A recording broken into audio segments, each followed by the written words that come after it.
J'ai le plaisir d'accueillir Monsieur Pascal Demurger. Charles-Henri.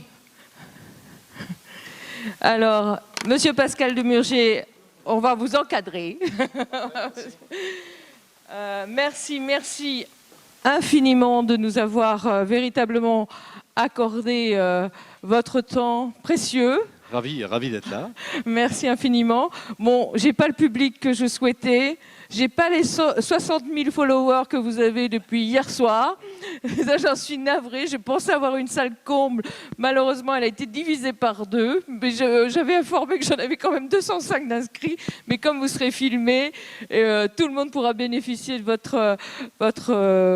votre exposé et du fait qu'on va vous torturer de questions. Je crois que toute personne présente aujourd'hui est particulièrement méritante. Ah, merci. Bon, juste quelques mots pour définir qui est Monsieur Pascal Demurger, DG du groupe Maïf, ancien élève de l'ENA. Pascal a quitté véritablement la direction du ministère de l'économie et des finances pour rejoindre le groupe Maïf en 2002, dont il en assume maintenant après avoir évolué dans différentes fonctions. Vous en êtes directeur général de l'ensemble du groupe. Vous êtes président aussi du groupement des entreprises mutuelles d'assurance et vous œuvrez bien sûr depuis le début à la construction de la Fédération française de l'assurance et vous en êtes aussi le vice-président et le président de l'association des assureurs mutualistes et vous avez surtout produit un livre qui fait un tabac en ce moment, L'entreprise du 21e siècle sera politique ou ne sera plus. Je laisse à Monsieur Charles-Henri Bessières des Hortes, professeur émérite, parce que si je rapproche tout ça, si je ne le dis pas, il va le rajouter lui-même. Donc je préfère le dire tout de suite. Merci Charles-Henri de commencer la torture de Monsieur Pascal Demurger. Juste une précision, j'étais collègue de Bertrand à une trentaine d'années à HEC, et puis j'ai succédé à cette jeune femme là, comme président de la GRH, qui est l'association des profs et chercheurs, francophones des profs et chercheurs en ressources humaines. On a 1 millier de membres, 23 pays. Et Aline était la précédente présidente. Voilà. Alors, Pascal, ça me fait très plaisir d'animer cette table ronde avec Maryse, puisqu'on s'est déjà vu il y a 15 jours à l'ESSEC, au campus de l'innovation managériale, et puis on s'était vu également au congrès HR, vous vous souvenez, la question que vous aviez fait une superbe prestation. Alors, évidemment, vous dites dans le bouquin que j'ai adoré, je dois vous le dire, je ne le vends pas comme ça, mais franchement, je l'ai lu d'une traite, et j'ai trouvé que vraiment que ce bouquin m'a fait autant d'impression, par exemple, que le bouquin de Vinit Nayar, qui était l'intervenant d'avant, la journée d'avant. Vous voyez. Alors, juste pour faire la question, c'est, vous dites que le capitalisme contemporain atteint ses limites. Vous pouvez aller un peu plus loin sur cette idée. Ça vient dans les premières pages, dans la première partie du livre. Oui, je crois qu'on en fait, on peut assez simplement en faire le constat quand même. Il a atteint ses limites, en tout cas dans ses modalités, depuis quelques décennies, à la fois par sa financiarisation, oui. Qui a creusé les inégalités à un point, quelle que soit l'opinion qu'on peut avoir à l'égard de la question de la hiérarchie des salaires ou de la hiérarchie des patrimoines, de la structure même des salaires. De toute façon, je crois qu'on est arrivé, on a dépassé sans doute un point de soutenabilité politique, tout simplement. Moi, je me souviens très bien, en 89, vous me direz ça fait 30 ans, mais c'est quand même pas si vieux que ça, 30 ans. Je me souviens très bien, en 89, une grande grève chez PSA, chez Peugeot, à Sochaux. Et au milieu de cette grève, le Canard enchaîné publie la feuille d'impôt de Jacques Calvet. Jacques Calvet, exact. PDG à l'époque de Peugeot. Et ça fait un scandale absolu. Ça fait un scandale absolu parce qu'on découvre que Jacques Calvet gagne 45 fois le SMIC. Combien c'est aujourd'hui ? Aujourd'hui, la moyenne des patrons du CAC 40, c'est 280 fois le SMIC. Ah, d'accord. Et c'était il y a 30 ans, c'est pas si vieux que ça malgré tout. On a changé de monde. On a changé de monde d'ailleurs dans le niveau des rémunérations des dirigeants, dans la structuration aussi de ces rémunérations. Lorsque la rémunération est très largement assise sur la capitalisation boursière ou sur le niveau des dividendes, ça veut dire quelque part que les dirigeants de ces grands groupes ne font plus partie de la communauté de destin qu'est l'entreprise. Mais ils sont du côté des actionnaires, ils ne sont plus du côté des collaborateurs. Et diriger une entreprise, c'est-à-dire diriger une collectivité, une communauté humaine, sans avoir le sentiment et sans partager avec tout le monde le sentiment que l'on appartient à cette communauté, qu'on fait corps avec elle, qu'on a le même destin finalement qu'elle, je ne vois pas comment on peut faire. Donc il y a ce premier sujet, il y a évidemment la question de la mondialisation et de l'impact de la mondialisation sur, tout simplement sur la situation écologique, la situation de notre planète. En 2016, lors de la COP21 à Paris, Henri de Castres, qui était encore à l'époque directeur général d'AXA, a conclu son discours en disant un monde à 4 degrés.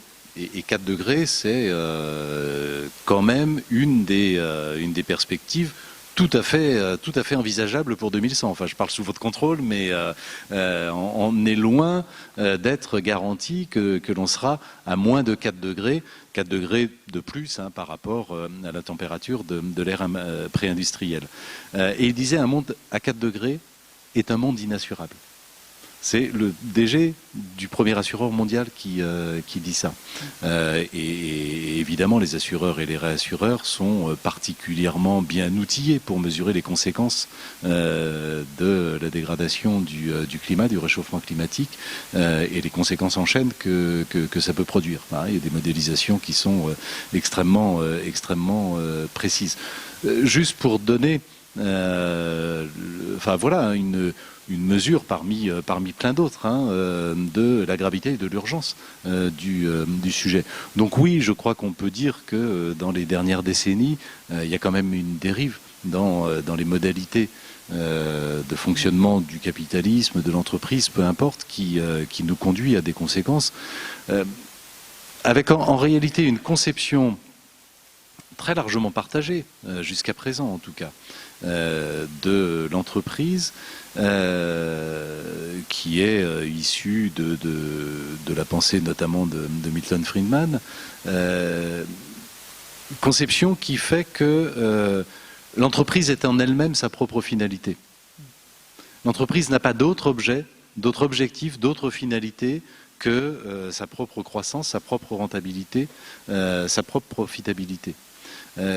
Et une entreprise qui n'est pas au service tout simplement de l'homme, de la société dans laquelle elle évolue, vous parliez de la question du sens, là je ne vois pas très bien où est le sens. Alors, dans le titre de votre livre évoque un nouveau modèle, celui d'une entreprise politique. À quelle nécessité, enjeux, défis répond-elle véritablement ? Alors, précisément à ces défis-là, Moi, ma conviction, c'est que nous sommes à une espèce de point critique, à un point de passage. J'ai vraiment le sentiment que aujourd'hui, il y a une attente sociale qui est en train de monter très très fort, et qui demain, qu'elle s'exprime d'ailleurs à travers les citoyens en tant que clients de l'entreprise, en tant que salariés, ou en tant que candidat salarié d'ailleurs, en tant qu'épargnant aussi. Les gens sont de plus en plus vigilants à la manière dont ils épargnent et auprès de qui ils placent leur épargne. On sent monter une attente sociale extrêmement forte à l'égard de l'entreprise qui finalement somme l'entreprise d'avoir un impact positif sur son environnement, sur ses parties prenantes immédiates et sur son environnement plus largement. Parce que de moins en moins, et demain ce ne sera plus le cas, de moins en moins les gens acceptent de consommer auprès de n'importe quelle entreprise. Les gens sont de plus en plus vigilants, veulent donner du sens précisément à leur acte de consommation et commencent à choisir les entreprises auprès desquelles ils s'adressent. De la même manière, on le voit bien avec les étudiants des grandes écoles. Vous parliez de l'ESSEC tout à l'heure et d'HEC. Les étudiants des grandes écoles qui aujourd'hui majoritairement s'engagent à ne pas aller travailler dans des entreprises qui précisément ne sont pas vigilantes à l'impact qu'elles procurent, qu'elles produisent sur leur environnement ou à la manière dont elles se comportent. Hein. Donc on sent bien cette attente monter de plus en plus et qui, je crois, imposera demain en effet l'entreprise à considérer cette demande, y compris tout simplement dans son propre intérêt et pour sa propre pérennité. Hein, et je pense que c'est précisément la prise en compte de cette attente et la considération de l'impact que l'entreprise génère sur l'ensemble de la société qui permet de qualifier cette entreprise de politique, c'est-à-dire recherchant à côté de sa propre profitabilité un impact positif au bénéfice de l'intérêt général, du bien commun, peu importe comme on le qualifie. Hein. Alors, oui, c'est un petit jeu de questions-réponses avec Maryse. Alors, oui, à droite à gauche. J'ai attrapé un torticolis. Alors, dans votre livre, vous insistez pas mal sur l'importance de l'éthique comme facteur de performance. Il se trouve que l'éthique était quand même le thème central de cette journée. Pourquoi est-ce que c'est un facteur de performance pour vous ? Quand je suis arrivé il y a effectivement assez longtemps à la Maïf, moi j'ai été extrêmement frappé par deux choses. La première chose, alors qui n'était pas du tout intuitive pour moi à l'époque, la première chose c'est que dans les instances de gouvernance de l'entreprise, au sein de l'équipe de direction générale, au sein du conseil d'administration, mais aussi dans d'autres cercles plus opérationnels, cette question de l'éthique était présente en permanence. Et ça, pour moi, c'était vraiment une surprise. C'est-à-dire que pour moi, les considérations éthiques dans le monde de l'entreprise, c'était des choses qui n'étaient pas forcément, qui n'allaient pas forcément ensemble. On était dans un monde de l'enseignement. Alors on était dans un monde mutualiste avec une culture extrêmement forte et ces considérations éthiques en réalité sont natives à la Maïf. Ça fait partie véritablement de ces caractéristiques, de ces engagements. Mais moi je découvrais ce monde-là. Et puis la deuxième chose qui m'a frappé de manière moins nette, mais progressivement je m'en suis rendu compte, c'est que ces questions éthiques étaient toujours posées en opposition avec la question de la performance et notamment de la performance économique. Hein, c'est-à-dire que pour chaque décision, pour chaque orientation, pour chaque choix à opérer, il y avait des personnes qui étaient plutôt, qui avaient une sensibilité éthique, pour rester sur ce mot-là, qui était plus forte et qui essayait de peser pour que la décision aille plutôt dans le sens des considérations éthiques, et puis d'autres qui étaient plus proches d'une forme de réalisme économique et qui cherchaient au contraire à tirer du côté de la performance. Et toute décision était en réalité le produit d'un arbitrage. À 50-50 entre éthique et économique, à 80-20, à 20-80, peu importe, mais en tout cas la somme des deux, ça fait toujours 100. Ça veut dire qu'on n'est jamais complètement, c'est jamais totalement satisfaisant du côté de l'éthique. Il y a des petits arrangements, d'une certaine manière, et c'est jamais totalement satisfaisant du côté de la performance, parce qu'on pourrait aller beaucoup plus loin dans la performance. Moi, ça fait maintenant une dizaine d'années que je dirige cette entreprise, et ce dont je suis le plus content, je crois, c'est que l'on a réussi dans cette période à craquer cette opposition et à construire un modèle d'entreprise dans lequel l'éthique n'est pas un frein à la performance, mais dans lequel l'éthique nourrit la performance et est une source de performance supplémentaire. Et ça change absolument tout.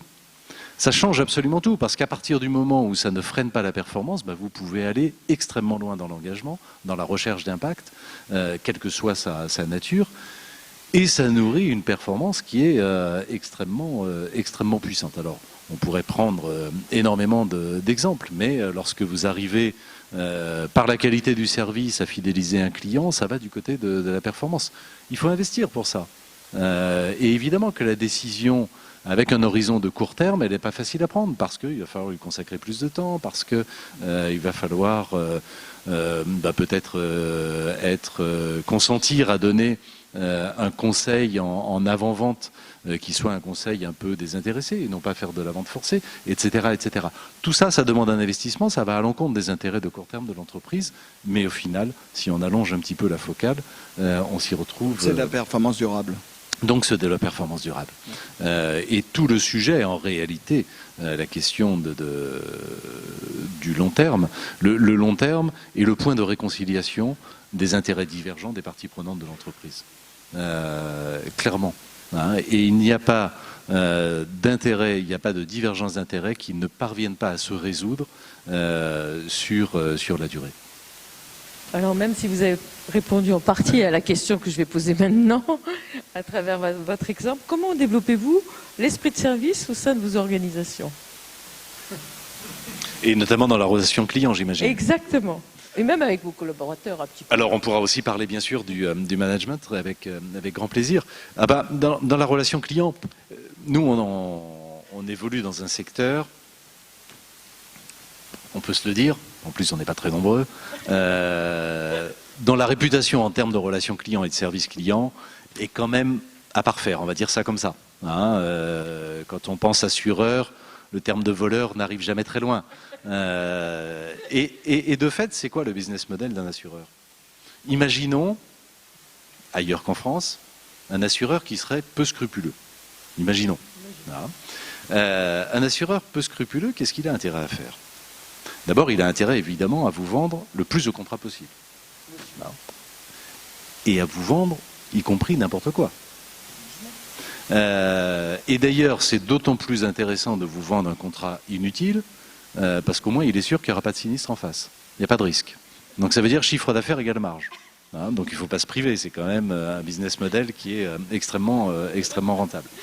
Un assureur, lorsque malheureusement il a vendu un contrat utile et qu'il y a un sinistre qui survient, son intérêt c'est quoi? C'est évidemment d'être le plus réticent possible à vous indemniser correctement. Et on voit bien qu'il y a une opposition frontale des intérêts de l'assureur, mais c'est vrai dans énormément de secteurs économiques en réalité, avec les intérêts du client, les intérêts de l'assuré. Hein, d'où la réputation pas toujours terrible des assureurs. Si maintenant on se place dans une perspective exactement inverse, si on se dit, on ne va pas chercher à faire de la vente forcée, on va délivrer un conseil, et un conseil dans l'intérêt du client. Moi, quand je suis arrivé et quand j'ai été recruté il y a fort longtemps à la Maïf, je me suis dit quand même, il faut que je m'assure à la Maïf, ça se fait. J'ai poussé la porte d'une agence et j'avais en face de moi un conseiller qui ne savait pas qui j'étais et qui me dit, écoutez, monsieur Demurger, vu l'âge de votre voiture, ne prenez pas ce contrat, vous pouvez prendre celui-ci, il est beaucoup moins cher et ce sera largement suffisant. À l'époque où je n'avais pas compris tout ça, je m'étais dit, oulala, il y a quand même pas mal de boulot à faire. La semaine dernière, j'ai un ami qui m'a envoyé un message, c'est extraordinaire. J'ai un ami qui m'a envoyé un message en me disant, écoute Pascal, ma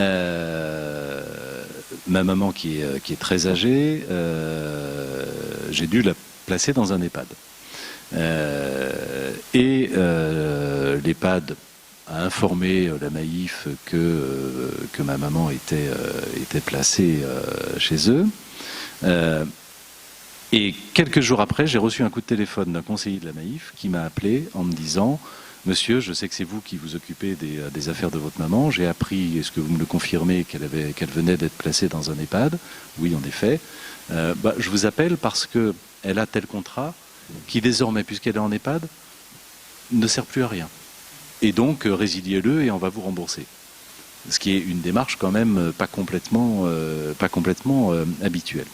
Sur le plan de la gestion des sinistres, on a des gestionnaires de sinistres qui sont dans une démarche de rendre le meilleur service possible plutôt que d'être réticents à l'indemnisation.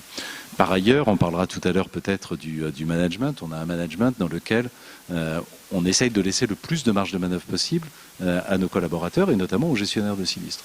Et donc, c'est eux qui prennent sur eux de savoir si on peut être un peu moins vigilant qu'on ne pourrait le faire sur les pièces justificatives, par exemple, ou sur la description des circonstances de l'événement.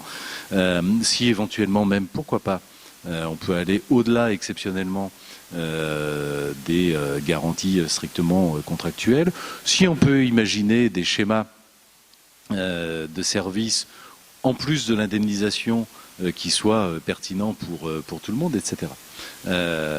Et d'ailleurs, là aussi, quand j'avais pris mes fonctions il y a quelques années, j'avais fait faire un benchmark sur la structure de coûts de l'entreprise par rapport à ses concurrents. Et je m'étais rendu compte, avec stupéfaction et horreur à l'époque, que nos gestionnaires de sinistres consacraient entre 1,5 fois et 2 fois plus de temps à la gestion d'un dossier identique que nos concurrents.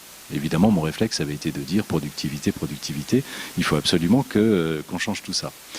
Alors, vous me direz, si vous faites tout ça, si vous vendez moins de contrats parce que vous délivrez un meilleur service, et qu'en plus d'ailleurs vous demandez la résiliation, et si vous consacrez plus de temps à la relation client et à l'indemnisation, et que vous indemnisez mieux les sinistres, le business model, il est fragile quand même. Hein. Soit vous êtes très cher et vous êtes hors marché, soit vous avez un niveau de perte qui fait que vous n'êtes pas loin de la faillite. En réalité, pas du tout. Ça génère quoi, ça ?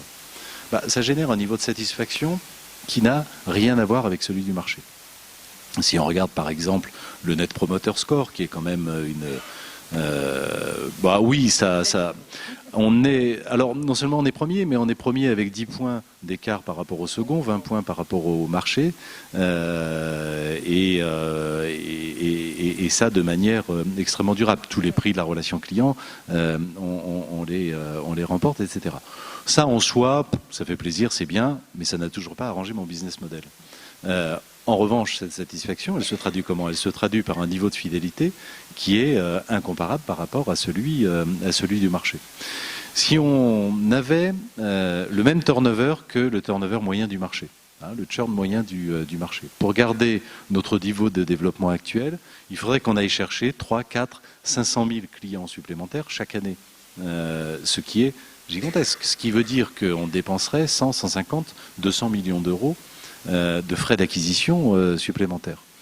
Ça dessine, on voit que ça commence à dessiner un business model qui est complètement pertinent et dans lequel, en effet, sur le long terme, on arrive à aligner les intérêts bien compris de l'entreprise et les intérêts purement financiers. Enfin, moi, je suis patron d'entreprise, je suis pas philanthrope. Je suis là pour que l'entreprise soit rentable, pérenne, durable, mais en le faisant intelligemment. Et on voit qu'on peut aligner les intérêts strictement économiques et financiers de l'entreprise sur les intérêts du client, qui a quand même intérêt à bénéficier d'un conseil désintéressé et d'une indemnisation de sinistre qui soit clean. D'ailleurs, aucun de nos conseillers, de nos vendeurs, n'est commissionné ou intéressé aux ventes qu'ils réalisent. Aucun bonus, aucun variable, aucun commissionnement. Oui, on ne peut pas demander au conseiller de délivrer un conseil désintéressé et d'un autre côté lui donner un pourcentage sur les ventes qu'il réalise. La schizophrénie a ses limites quand même. Il faut une cohérence dans la totalité du modèle. Mais on voit bien qu'en effet, c'est le long terme qui réconcilie des intérêts contradictoires. Alors, monsieur le directeur général, je tiens à vous annoncer qu'il y a 14 minutes, je viens de recevoir un SMS de la Maïf m'annonçant un changement de code possible. Voilà. Donc ça veut dire que c'est du live. Alors, on va s'intéresser un peu à ce qui vous concerne aussi, et surtout dans la deuxième partie du livre, sur l'aspect management. Cette éthique dont on a esquissé quelques idées tout à l'heure, est-ce que c'est une condition de l'engagement de ses collaborateurs, de vos collaborateurs, pour justement renforcer la performance ? Et comment est-ce que ça se traduit très concrètement du point de vue du collaborateur ? Parce que là, on parle d'expérience client, là, on va parler de l'expérience collaborateur. Moi, je pense que je pense qu'aujourd'hui, on ne peut pas engager ou obtenir d'un collaborateur qu'il s'engage dans les mêmes conditions qu'on le faisait jusqu'à présent. On ne peut pas le faire si on n'est pas capable déjà de lui donner du sens. La première condition pour moi pour obtenir un véritable engagement de ses collaborateurs, c'est vraiment la question du sens. Et je pense que c'est la première responsabilité d'ailleurs d'un dirigeant d'entreprise, c'est d'être capable de dégager ce sens, et un sens relativement haut, y compris, on parle beaucoup aujourd'hui avec la loi Pacte de raison d'être des entreprises ou de mission des entreprises, clairement ce sujet de la raison d'être, c'est-à-dire d'une certaine manière du rôle social au fond, de l'entreprise, du rôle de l'entreprise dans la société, cette question de la raison d'être, pour moi, est assez fondamentale. Que l'on soit capable, en effet, d'expliquer, de poser la raison pour laquelle l'entreprise, à travers laquelle l'entreprise a une utilité sociale.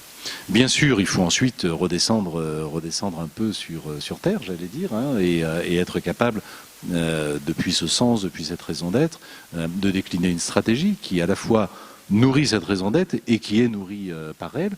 Et puis, je crois complètement indispensable en matière de management de descendre jusqu'à la contribution concrète de chacun des collaborateurs de l'entreprise. Et si on arrive en effet à cette déclinaison, si chaque collaborateur comprend quelle part il prend dans la mise en œuvre de ce sens, de cette mission, de cette raison d'être, alors on voit bien que déjà il y a quand même un début de motivation extrêmement fort. Hein, il comprend pourquoi il est là, il sait à quoi il participe, il a le sentiment et la fierté de participer à quelque chose de beaucoup plus vaste que lui, et à une aventure en plus dont il partage les objectifs et les modalités. Donc cette question du sens, pour moi, elle est complètement centrale, et on voit bien qu'elle touche à la question de l'éthique. Hein. La raison d'être est quand même très proche de l'éthique. Après, l'éthique, on peut la retrouver aussi dans les modalités du management. Pour moi, il y a deux modalités qui sont fondamentales. La première, et c'est bien un sujet d'éthique aussi, la première, c'est la question de la confiance. La question de la confiance dans le management, ça se traduit comment? Ça se traduit, au fond, par l'idée que, effectivement, on va faire suffisamment a priori confiance au collaborateur pour lui laisser toutes les marges de manœuvre possibles pour qu'il fasse au mieux le travail qu'il a réalisé. Et qu'il ne soit pas dans un dispositif qui le cadre considérablement, qui fait qu'il n'a qu'à exécuter des process, qu'à mettre en œuvre des processus qui ont été rédigés par d'autres, ou à exécuter de manière sans aucune latitude des décisions qui ont été prises au-dessus, mais qu'on lui demande au contraire de trouver des solutions à des problèmes qui lui sont posés. Et ça change tout.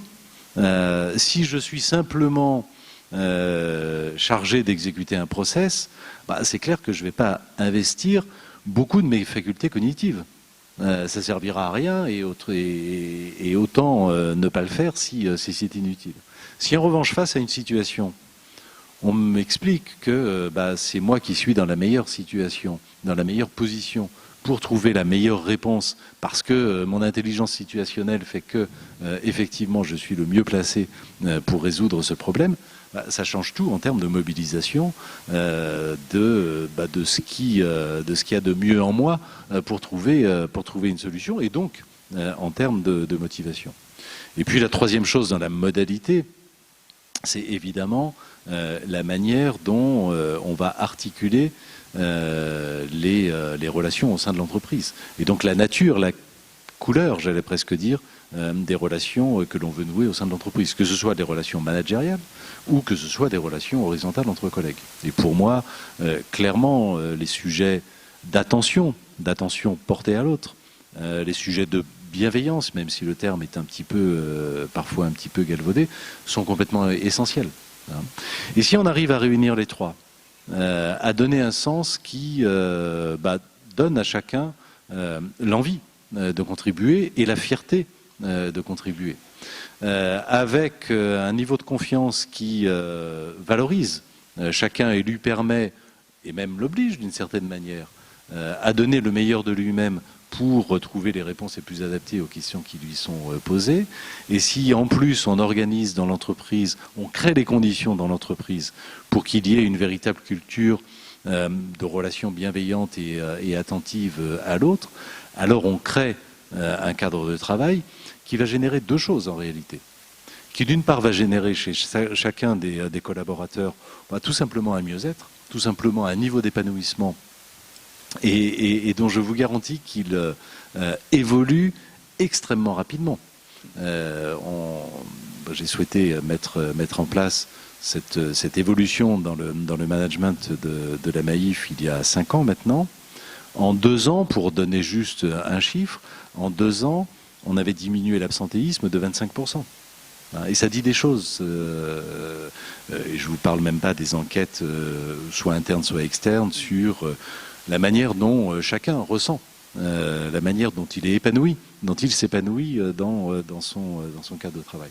Donc la première chose qu'on obtient, c'est effectivement un niveau objectif d'épanouissement et de bien-être au travail qui évolue considérablement. Deuxième chose qu'on obtient, c'est un niveau d'engagement individuel et une dynamique collective, mais qui n'ont strictement rien à voir avec ce qui se passait avant. Donner envie est 1000 fois plus efficace que contraindre. Ça n'a juste rien à voir en termes de résultats. Pardon, je suis trop long. Non, je vais laisser Charles-Henri parler, vous poser la prochaine question, puisque vous avez répondu à ma question qui était sur le management par la confiance. Et comme on alterne, je saute mon tour. Oui, c'est toi. Oui, alors, finalement, on s'est dit, on fait le lien avec la satisfaction. Micro, Pardon, micro. on fait le lien avec... Pardon, je vais complètement oublier. Avec la satisfaction client, est-ce que cette transformation culturelle et managériale là, que vous avez évoquée dans ce livre, et puis ce que vous venez de décrire, est-ce que c'est finalement la principale explication des résultats exceptionnels, puisque vous êtes, je crois, numéro 1 depuis combien en relation client depuis depuis que le prix existe, donc ça doit faire 17 ans, je crois. Uniquement construit pour monsieur. L'impact de cette transformation, et puis surtout ces dernières années, puisque en fait elle est encore plus importante depuis quelques années. Moi, je crois beaucoup à la question de la symétrie. À la symétrie entre la relation client et le management et la culture interne. Clairement, il n'y a pas de muraille de Chine il n'y a pas de muraille de Chine entre ce qui se passe en dehors de l'entreprise et ce qui se passe à l'intérieur. Et donc, évidemment que la qualité de la relation client dépend avant tout de la culture interne. Si les collaborateurs, si les conseillers vivent dans un univers de tension, s'ils ont une forme quelconque d'hostilité à l'égard ou de résistance à l'égard de l'entreprise, à l'égard de sa stratégie, à l'égard de sa culture, à l'égard de leur manager, à l'égard de l'entreprise d'une manière générale, forcément il y a un moment où ça se ressent dans la relation client. À l'inverse, s'ils sont extrêmement à l'aise dans l'entreprise, s'ils s'y épanouissent, s'ils se reconnaissent dans les valeurs de l'entreprise, dans le sens qu'on leur donne, dans sa stratégie, dans la mise en œuvre concrète, opérationnelle et dans les équipes qui les entourent, ça devient les meilleurs ambassadeurs de la marque. Donc pour moi, il y a un lien qui est extrêmement fort. Je pense que la culture interne fait 80% de la qualité de la relation client. À condition évidemment que cette culture interne, et ça c'est un sujet qui est complètement essentiel, à condition évidemment qu'il y ait une très grande cohérence entre tout ce qui est fait dans l'entreprise, et en particulier, puisque là on parle plutôt de management, en particulier dans toutes les politiques RH, avec la culture que l'on souhaite générer. C'est quoi une politique de rémunération dans une entreprise qui instaure un management par la confiance? C'est quoi la politique de formation? C'est quoi la politique de recrutement? Les modalités concrètes, les politiques d'avancement, etc. Et tout ça ne peut pas être identique avec ce qui se passe dans une entreprise traditionnelle. C'est extraordinaire, Pascal, ce que vous venez de décrire, c'est exactement le modèle de l'esprit de service, de ton modèle, de votre modèle. Non, pas mon modèle, c'est un modèle qui a été écrit par 200 personnes. Oui, d'ailleurs, c'est extraordinaire. Si vous ne le connaissez pas, il faut vraiment qu'on vous le montre je vais vous l'envoyer. Avec plaisir. Alors, au-delà des bénéfices indéniables de la révolution numérique ou de la digitalisation, vous avez un avis appuyé sur cela. Quels sont, selon vous, les principaux risques de cette digitalisation, de cette numérisation à tout crin? On ouvre un vaste chapitre là, avec le sujet du digital. Bon, je crois que les risques, on les connaît bien, les risques à la fois évidemment sur la protection de la vie privée et l'usage des données personnelles, qui peut, puisque on parle aussi un petit peu d'assurance, qui peut évidemment avoir des impacts extrêmement concrets. Hein, le déchirement de ce que l'on appelle souvent le voile d'ignorance a des conséquences gigantesques en assurance. C'est quoi l'assurance au fond? Comment ça fonctionne? L'assurance, c'est la mutualisation d'un risque. Vous acceptez de payer une prime d'assurance, et c'est vrai pour une mutuelle santé ou une assurance dommage, etc. Vous acceptez de payer une prime d'assurance parce que vous ne savez pas si cette assurance va vous servir un jour. Hein? Vous ne le savez pas. Et vous n'avez aucun moyen de mesurer le niveau de risque individuel, personnel, que vous faites supporter à votre assureur. Et ce voile d'ignorance est complètement essentiel dans le système même de la mutualisation du risque. Si demain, à coup de médecine prédictive, à coup d'analyse de la totalité de vos données personnelles, si demain vous êtes capable de connaître, d'individualiser complètement le risque que vous faites encourir. Hein, parce que médecine prédictive, on est capable de savoir avec une justesse extrêmement forte le niveau de probabilité de survenance de telle ou telle maladie compte tenu de vos antécédents familiaux, compte tenu de vos modes de vie ou que sais-je. Parce que à coup d'analyse de données comportementales, on est capable de savoir, parce qu'on a tous les capteurs qui vont bien dans la voiture, on est capable de savoir exactement, précisément, quelle est la probabilité que vous ayez un accident, de quelle gravité, etc., à un moment donné. Imaginons que demain on soit dans ce monde-là. Et on voit bien que ce monde-là, il n'est pas complètement de science-fiction. Vous refuserez de payer une prime supérieure à la réalité du risque que vous encourez. Si vous êtes du bon côté, si du côté de la médecine prédictive, finalement vous avez,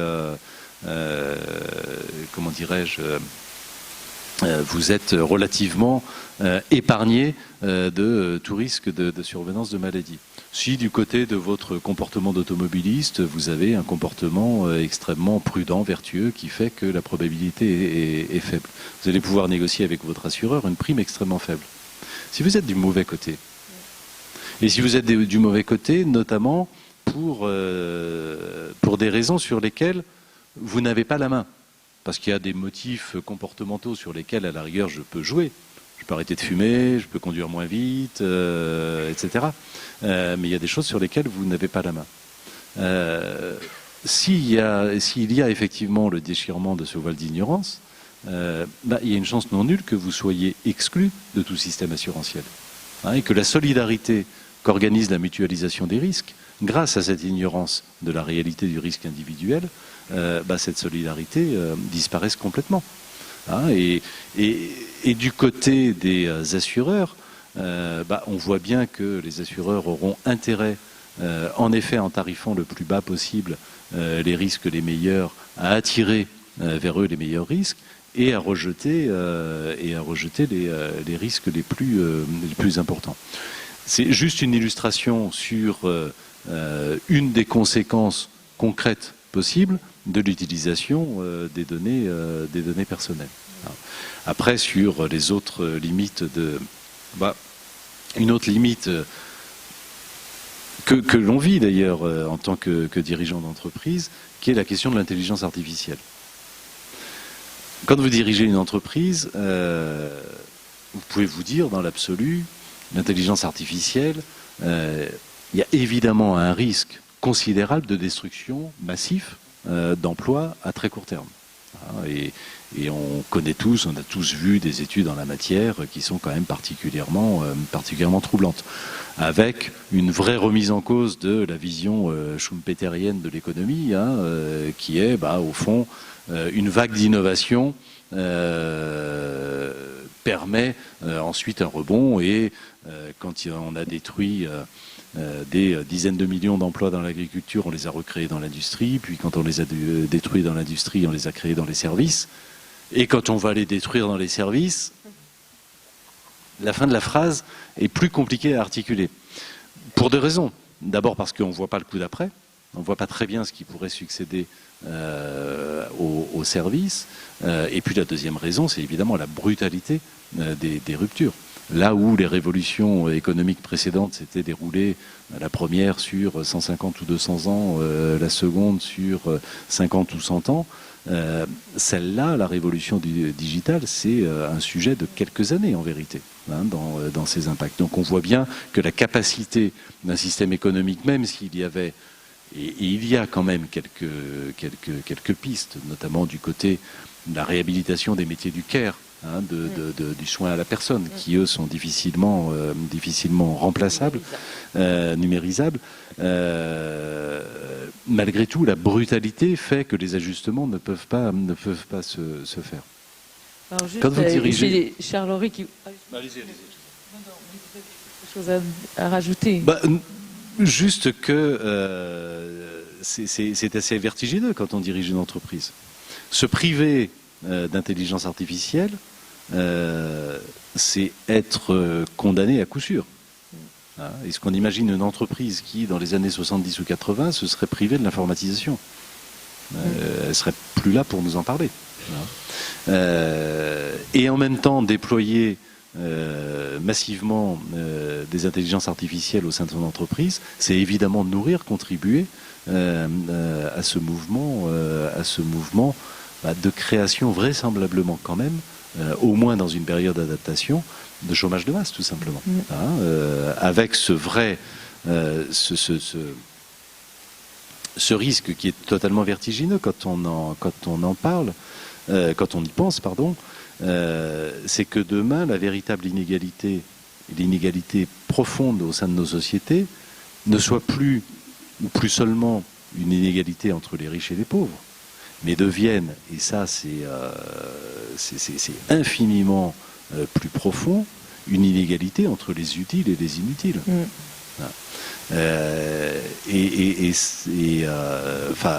Avec tout ce que ça peut comporter de rejet finalement, quand on n'est plus utile au corps social auquel on appartient, on imagine ce que ça peut donner. Et de risques, évidemment. Alors, à votre avis, est-ce qu'il y a d'autres entreprises qui sont réellement prêtes à agir pour le bien commun, comme vous le faites? Alors, je ne sais pas ce qu'il y a dans le réellement, si c'est sincèrement ou si c'est pratiquement. Prenez le terme qui vous convient. Non, moi, je suis complètement bluffé par ce qui est en train de se passer. Et ce qui est en train de se passer là en 2019, depuis un an. Et avec une accélération ces derniers mois, je vois beaucoup de dirigeants d'entreprises, y compris de dirigeants de grandes entreprises, d'entreprises du CAC, et vraiment, tous ont aujourd'hui à l'esprit cette nécessité. Alors pas forcément par sincérité, pas forcément parce que ils ont viré écolo ou ils se sont achetés une conscience morale, mais en tout cas par nécessité, tous prennent conscience que le monde est en train de changer, que les états d'esprit sont en train de basculer et qu'effectivement la pression sera de plus en plus forte de toute façon sur l'entreprise pour qu'elle modifie radicalement ses comportements. Donc oui, les choses changent. Alors il y a aussi un certain nombre et même pas mal de patrons très sincèrement engagés, parce que mais de toute façon, ne serait-ce que par une forme de réalisme et de réalisme purement économique, les choses sont véritablement en train de basculer. Moi, je suis surpris par ça. Et Pascal, comme vous le disiez tout à l'heure, ces entreprises ont quand même du mal à recruter de talents dans par exemple, aujourd'hui dans la banque, il y a plus de départs de collaborateurs de moins de 35 ans que de départs à la retraite. Oui. Quand même, juste une petite question accessoire par rapport à la Maïf, elle devient quand entreprise à mission? Elle devient. Alors d'abord, il faut que les décrets paraissent. Ils sont toujours pas parus. Et puis ensuite, il y a des modalités formelles. Il faut modifier les statuts, donc il faut une assemblée générale extraordinaire. Donc c'est un sujet du début printemps. 2020. Oui, c'est ça, c'est printemps 2020. Alors, une toute dernière question personnelle avant de laisser quelques minutes à ça. Vous faites des escapades en mer. Moi, j'ai même cru que vous faisiez de la plongée sous-marine, mais en fait, c'est uniquement des escapades. Qu'est-ce que ça vous apporte, finalement? Vous en parlez dans un article récent. Vous avez accordé un interview. À la Croix. À la Croix. Ah oui, je vois à quoi vous faites allusion. Oui, effectivement, le journaliste me demandait, je ne sais plus exactement quelle était sa question, mais en gros, comment je me ressourçais. Oui. Et je lui disais qu'une des manières, pas exclusive, parce qu'autrement ce ne serait pas fréquent, c'était effectivement, je trouve qu'on se ressource énormément dans l'océan, et a fortiori, quand on a la chance de pouvoir partir un peu plus loin en bateau, quand vous avez l'horizon à 360 qui n'est composé que d'eau, que vous imaginez assez facilement qu'il y a quelques kilomètres de profondeur en dessous de vous. C'est vrai qu'on a un sentiment en étant immergé dans l'océan. Voilà, enfin, il y a des choses extrêmement fortes qui se passent et qui permettent de se reconnecter un peu. Se reconnecter Ce sont ces escapades qui vous ont permis de vous changer, vous? Parce que vous avez dit plusieurs fois que vous étiez pas le même dirigeant quand vous aviez pris la Maïf, en fait. Pas du tout. Bon, en même temps, j'avais des circonstances atténuantes. Je sortais de Bercy. Mais On peut on comprend.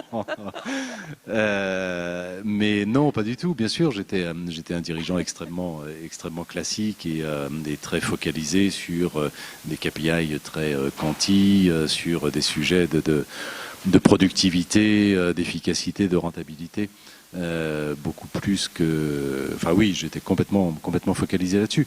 Comment on change? On change lentement d'abord. Enfin, en tout cas, moi, je change lentement. Il y a peut-être des gens qui changent plus vite, mais on change lentement. Il y a une lente maturation, à la fois parce qu'il y a des prises de conscience exclusivement rationnel, d'un monde qui change et auquel il faut évidemment s'adapter. Enfin, on ne peut pas imaginer qu'avec la digitalisation et les conséquences qu'elle entraîne, notamment sur l'horizontalisation de la société, les réseaux sociaux, etc., on ne peut pas imaginer que l'entreprise soit le seul lieu de verticalité dans une société devenue totalement horizontale. Donc il y a forcément une dimension strictement analytique, et puis il y a des dimensions plus personnelles, voire même purement émotionnelles là-dedans. Enfin, moi j'ai la chance d'avoir 3 enfants. Forcément qu'à un moment donné, on se pose la question du monde que l'on est en train de bâtir et de leur léguer. Et forcément que, se posant cette question-là, on est amené à changer sa manière de voir et l'impact que l'on a envie d'avoir, bien sûr. La parole est à vous.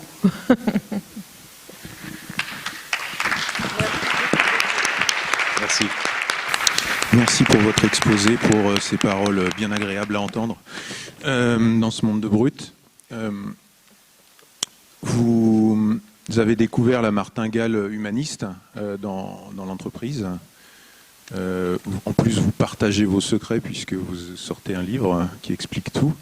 Quelle est la différence entre votre cerveau et le cerveau de vos homologues, patrons du CAC 40 ?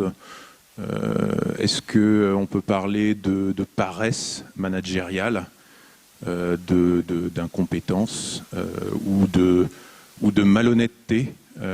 Alors, derrière incompétence, c'est un peu violent et c'est aussi fait pour. Derrière incompétence, on pourrait très bien imaginer des pathologies comportementales, cognitives, comme on a pu l'évoquer il y a à peu près 10 minutes avec Jacques Fradin et le GIECO. Mais en pratique, voilà, oui, pourquoi tous ces gens brillants restent bloqués avec un conditionnement skinnérien totalement délirant sur ces postures à être l'avocat de l'actionnaire avant de penser un peu plus loin, à leurs enfants, à la planète, aux voisins. Voilà, je m'arrête.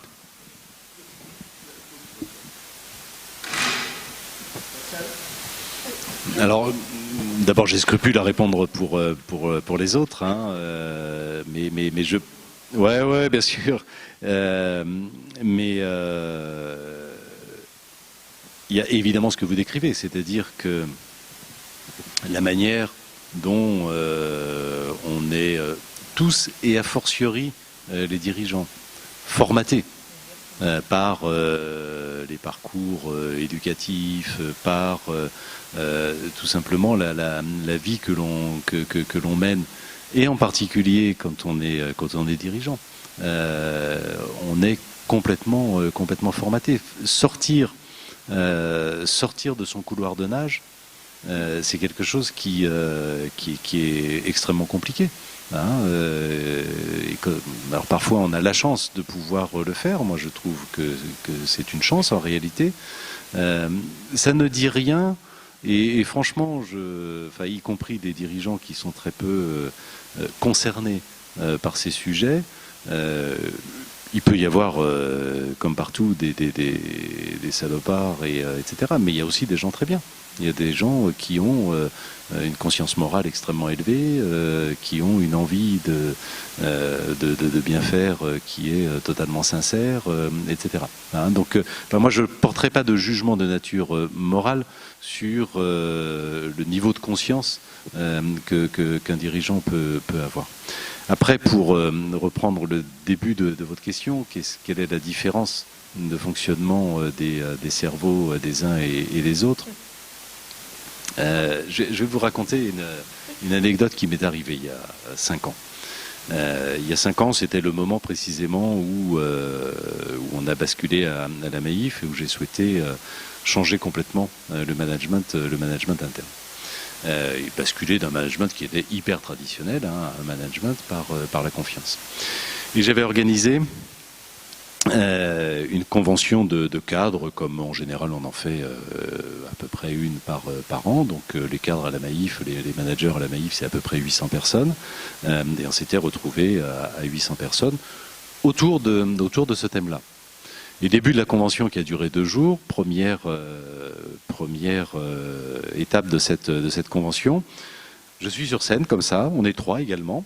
Il y a un journaliste qui nous interroge et on est 2 à répondre. Une personne qui s'appelle Laurence Vanet qui a beaucoup travaillé sur ces sujets de management, de bonheur au travail, parce que c'est un peu sa terminologie, qui a mis en œuvre d'ailleurs il y a déjà pas mal d'années à la sécurité sociale belge, et puis qui depuis écrit des bouquins et intervient dans les entreprises. Et donc elle était là, elle était sur scène, j'étais à côté d'elle, un journaliste nous interrogeait, et puis à la toute fin, il se tourne vers Laurence Vanet, ça n'était pas du tout prévu, il se tourne vers elle et il lui dit « Laurence, si vous aviez dans cette démarche-là, dans cette volonté de Pascal d'aller vers le management par la confiance, si vous aviez un conseil à lui donner, qu'est-ce que vous lui diriez ?» Et donc dans la salle, il y a 800 collaborateurs, 800 cadres qui sont, par hypothèse, mes collaborateurs. Et devant ces 800 cadres, elle se tourne vers moi et dit: Pascal, j'ai qu'un seul conseil, il faut que tu arrêtes de penser avec ta tête, il faut que tu penses avec ton cœur. Et évidemment, en pleine convention d'entreprise, ça produit un effet un peu assez fort quand même. Et je crois que la différence, elle est là, c'est pas une différence de cerveau. Je crois qu'on ne peut pas diriger une entreprise autrement qu'avec le cœur. J'en suis de plus en plus convaincu. On ne peut pas diriger des hommes autrement qu'avec le cœur. On ne peut pas diriger, on ne peut pas engager des équipes si on n'appartient pas à la même tribu, à la même communauté. C'est juste impossible. C'est juste impossible.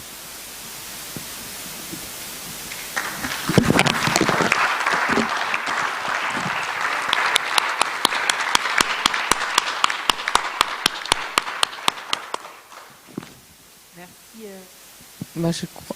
Peut-être Vous avez encore une dernière question, bi-harmoniste au fond, là. Bi-harmoniste. Alors merci Pascal pour ce partage. Et Je profite pour dire qu'on sera très heureux de vous solliciter peut-être pour HEC, pour pouvoir intervenir auprès des alumni pour en reparler. Et je pense que Charles-Henri pourrait vous aider aussi là-dessus. Avec plaisir. Et ce que je voulais vous demander, c'est par rapport à la notion de la vulnérabilité. Parce que vous parlez de management par la confiance, et effectivement, là, vous venez de parler du cœur. Et cette notion de vulnérabilité qui est justement au cœur de cette démarche, comment vous l'incarnez et comment est-ce que dans une entreprise où vous avez mené ce changement de culture, vous amenez les managers en particulier à se mettre dans ces situations-là, de ces postures qui sont effectivement assez contre-intuitives. C'est un très très beau sujet, la question de la vulnérabilité. Et c'est effectivement, vraisemblablement, le sujet qui est en effet, comme vous l'avez très bien dit, le plus contre-intuitif. Arriver à comprendre, et a fortiori à expérimenter, le fait que la vulnérabilité donne une puissance extraordinaire, c'est évidemment totalement contre-intuitif. Là aussi, tout nous enseigne, au contraire, tout nous pousse, tout nous conduit à nous protéger, à nous barricader, à nous renforcer, à avoir le plus de cuirasse et de carapace possible.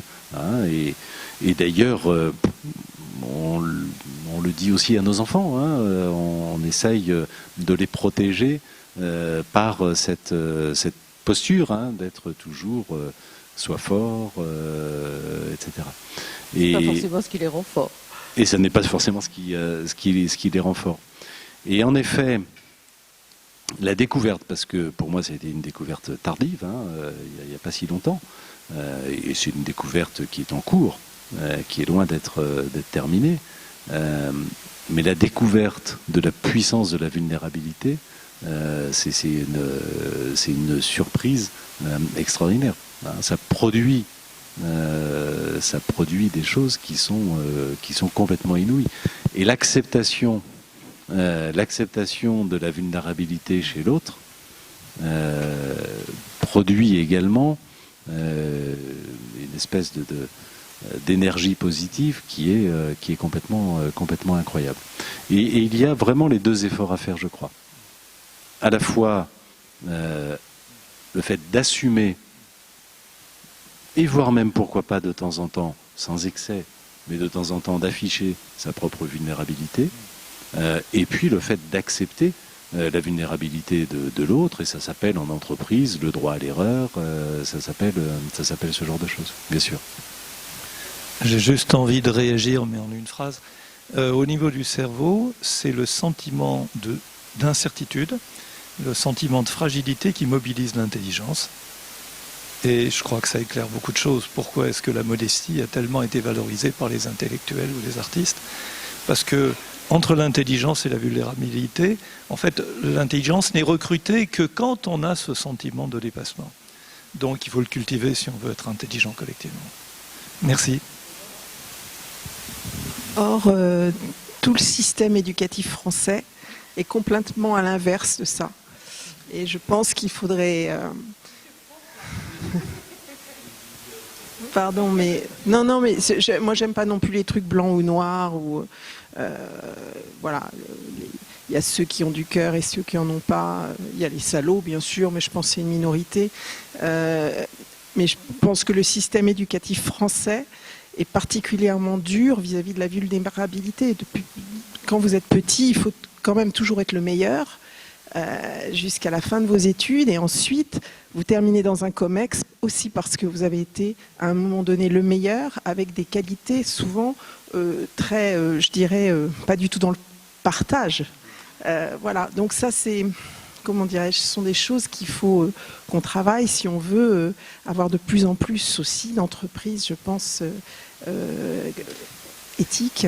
Mon collègue de SCP, là, ancien d'HEC, est parti, mais je dirais que dans les grandes écoles, pour répondre à la question de monsieur, là, au fond, là, quand il a dit pourquoi est-ce que les gens sont câblés différemment, je pense que les grandes écoles ont beaucoup de travail à faire sur ce type de compétences. Moi, je veux juste témoigner, Pascal, de quelqu'un qui est sociétaire Maïf depuis longtemps. Aussi. Mais non, mais si je dis depuis longtemps, c'est parce que je crois que ce qui différencie les uns des autres, c'est la notion de temps. Et le fait que l'on ait un projet qui s'inscrive dans le très long terme. Et si on a un peu critiqué le modèle éducatif, moi je vais critiquer le modèle politique. Tous les politiques veulent une rentabilité à court terme. Ils sont élus pour un mandat qui est relativement court. Comment je fais pour avoir un résultat sur 5 ans pour le président de la République, voire 1 an ou 2 ans pour des ministres, alors que le résultat ne peut s'obtenir que s'il est sur une projection à 15 ou 20 ans. Moi, je donne souvent l'exemple quand je discute, alors ça n'a rien à voir avec l'entreprise, mais quand je discute de la place du sport dans un pays, de la ville de Medellín. Medellín est connue pour le cartel de la drogue et pour tout un tas d'incivilités. Or, depuis 20 ans, la ville de Medellín a fait le pari du triptyque culture, éducation, sport en consacrant 40% de son budget. Et les incivilités ont reculé malgré le fait que la population ait augmenté. Il y a bien quelque part un pari qui a été fait pour que les successeurs de ceux qui l'ont mis en place en tirent les dividendes. Et je crois que ce qui différencie la Maïf, à laquelle je suis attaché aussi, d'autres entreprises, c'est que c'est pensé en fonction de 20 ans, 25 ans. Et ce que tu as fait pour le pari de la confiance, c'est avant-gardiste par rapport à quelque chose qui ne paye pas immédiatement, mais qui va payer dans la durée. Et je pense que ça va surtout avoir un impact vis-à-vis des sociétaires, parce que ceux-ci, avant de faire une déclaration, se diront c'est ma société d'assurance, ou plutôt ma mutuelle. Voilà. Et donc je suis concerné directement. Et ça, c'est un pari pédagogique, éducatif aussi, auquel on est les uns et les autres attachés, qui fait la différence à la fin. C'est aussi le cœur, forcément. Merci beaucoup.